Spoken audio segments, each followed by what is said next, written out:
উত্তাল গত এক সপ্তাহ ধরে। ভারতবর্ষের বিজেপি সরকার সম্পূর্ণ অগণতান্ত্রিকভাবে সাংসদদের বহিষ্কার করে দেশের মধ্যে নতুন ন্যায় সংহিতা বিলের নামে যে 106-এর 2 নম্বর ধারার মাধ্যমে দেশের পরিবহন শ্রমিকদের উপর খড়গ নামিয়ে এনেছেন এক অমানবিক দানবীয় আইন। এই আইনের মধ্য দিয়ে ড্রাইভারদের রুটি রুজি বন্ধ হয়ে যাওয়ার অবস্থা।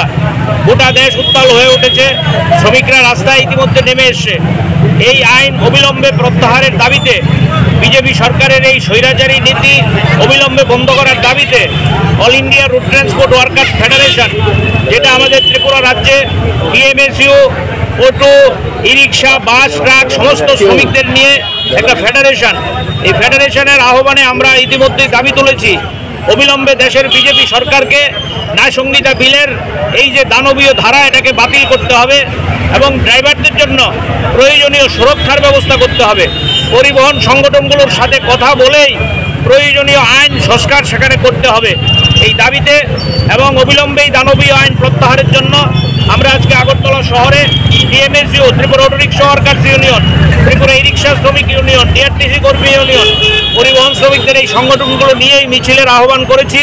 এই মিছিল নিয়ে আমরা নাগেরজলা শ্রমিকরা যেখানে সংগঠিত হয় এখানে গিয়ে শ্রমিকদের উদ্দেশ্যে বার্তা দিতে চাই, রাজ্যের সকল অংশের শ্রমিকরা দলমত নির্বিশেষে রাস্তায় নেমে যাতে বিজেপি সরকারের এই হুলিয়া, বিজেপি সরকারের এই দানবীয় আচরণের বিরুদ্ধে ধিক্কার জানায়। এই আহ্বান নিয়ে আমাদের আজকের এই মিছিল।